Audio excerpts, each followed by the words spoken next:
A la muerte de Edgar el Pacífico el 8 de julio de 975, quien a pesar de su apodo fue un rey cruel y violento, su hijo mayor Eduardo el Mártir le sucedió en el trono de Inglaterra, pese a la oposición de su madrastra Elfrida, la cual defendía los derechos de su hijo Etelredo, quien tenía 7 años, alegando que había nacido de una reina ungida, mientras que la madre de Eduardo no había sido coronada.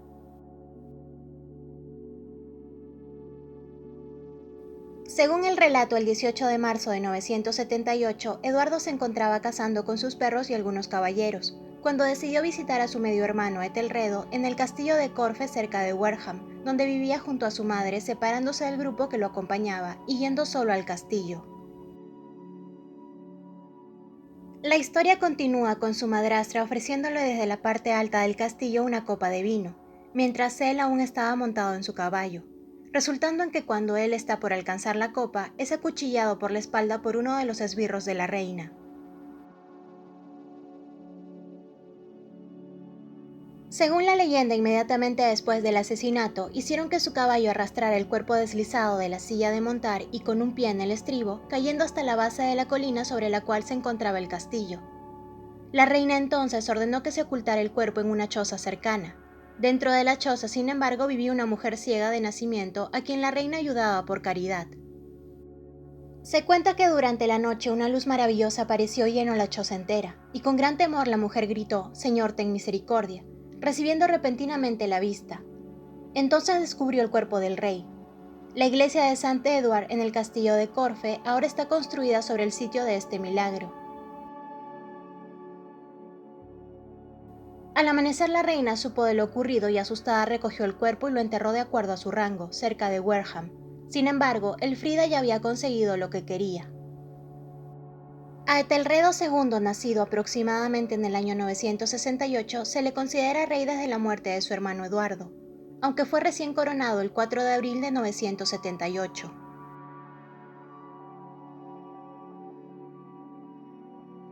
Un año después del crimen, apareció una columna de fuego sobre el lugar en donde el cuerpo había sido ocultado en primer lugar, encendiéndose encima de toda el área. Esto fue visto por algunos de los habitantes de Wareham, que sacaron el cuerpo de la sepultura dada por la reina, lo que, según el relato, ocasionó que un brote claro de agua se originara inmediatamente en el lugar, siendo conocida desde entonces como agua curativa. Acompañado por una muchedumbre de campesinos, el cuerpo fue llevado a la iglesia de la Santa Madre de Dios de Wareham y enterrado en su extremo este, el 13 de febrero de 980. Al año siguiente, el 13 de febrero de 981, el cuerpo de Eduardo fue trasladado a la abadía de Shaftesbury, en Dorset. Según el relato, en el camino hacia la abadía ocurrió otro milagro. 2 jorobados que seguían el cortejo fueron, para sorpresa de los testigos, curados de su mal, lo que sería seguido por la declaración de muchos milagros en el sepulcro en los siglos venideros, incluyendo la cura de la lepra y la devolución de la vista a los ciegos. Para ese momento, más de 100 años habían pasado desde que el ejército pagano, un término usado en la crónica anglosajona para referirse a un ejército vikingo de origen danés que devastó y conquistó gran parte de Inglaterra a finales del siglo IX, empezara sus incursiones.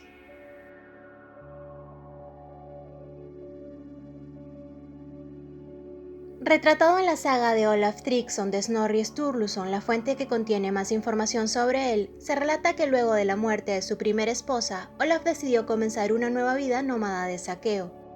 viajando desde Frisia a las Islas Hébridas y luego a una de las Islas Orlingas, donde, según decía, vivía un profeta cristiano que predijo que Olaf llegaría a ser un rey famoso. Ese es el momento en el que Olaf se convierte al cristianismo, dejando el pillaje en Inglaterra, pues ya no deseaba hacer daño a la gente que profesaba su misma fe. En el año 988, la reina Gyda, hermana de Olaf Cuarón, rey de Dublín, había enviudado y buscaba un nuevo marido. Varios hombres ricos se presentaron ante la reina, pero ella prefirió a Olaf, pese a que sus vestidos eran pobres. Luego de un enfrentamiento en el que los noruegos ganaron pero no mataron a sus adversarios, Gyda y Olaf se casaron, viviendo entre Irlanda e Inglaterra, no siempre en paz, y por ello Etelredo tuvo que llegar a un acuerdo con Olaf, por el cual este regresó a Noruega, en donde se convirtió en rey. Sin embargo, las depredaciones vikingas continuaron, esta vez por el lado de los daneses. Etelredo II logró hacerles frente, pero al final llegó a pagar un tributo a los invasores para conservar la paz, algo que incluso había llegado a hacer Alfredo el Grande. Con el propósito de mostrar fuerza a sus enemigos y ganarse la fidelidad de la muy conservadora nobleza sajona, además de eliminar posibles focos rebeldes, el rey de Inglaterra ordenó la masacre de los nobles ingleses con ascendencia danesa durante la masacre del Día de San Bricio, el 13 de noviembre del año 1002. Los historiadores creen que hubo una importante pérdida de vidas, aunque faltan pruebas de algunas estimaciones específicas. Esta masacre fue justificada por Etelredo II el Indeciso en una carta real de 1004, explicando la necesidad de reconstruir una iglesia.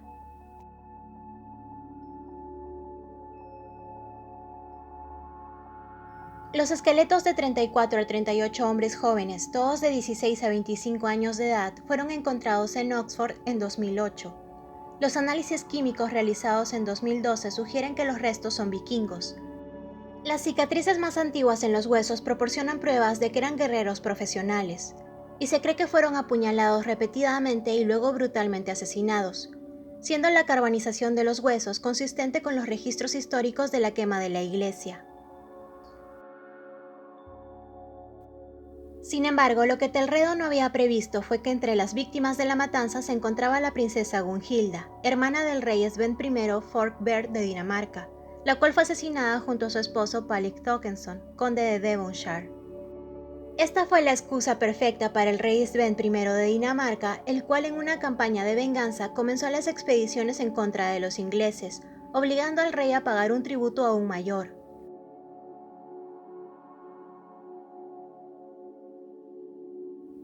En el año 1008, el hermano del rey, Eduardo, fue finalmente canonizado en un concilio inglés presidido por Alpagio, arzobispo de Canterbury,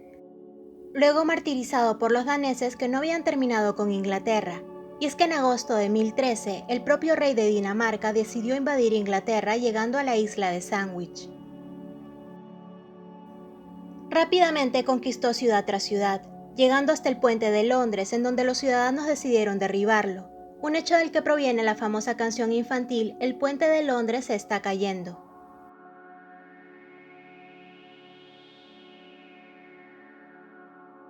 El rey Sven sufrió serias heridas, pero no fue impedido de continuar su conquista. El 23 de diciembre del año 1013, en vísperas de Navidad, fue proclamado rey de toda Inglaterra, mientras el destronado rey Etelredo, su esposa Emma y sus 3 hijos menores huyeron al ducado de Normandía junto a su cuñado el duque Ricardo II. Sin embargo, el gobierno de Sven solo duró 5 semanas, ya que murió a causa de las heridas sufridas por la explosión del puente el 3 de febrero del año 1014, pudiendo volver entonces el rey Etelredo a su reino, para enfrentarse esta vez por el control de Inglaterra a Canuto II, el hijo del rey Sven. Etelredo murió en Londres el 23 de abril de 1016, a los 48 años de edad, siendo sepultado en la antigua Catedral de San Pablo, aunque su cadáver se perdería en el Gran Incendio de Londres, acontecido en septiembre de 1666, mientras que para la reina Emma, que se había casado con el rey Etelredo II de Inglaterra en la Catedral de Winchester con solo 15 años de edad, la historia aún tenía una corona.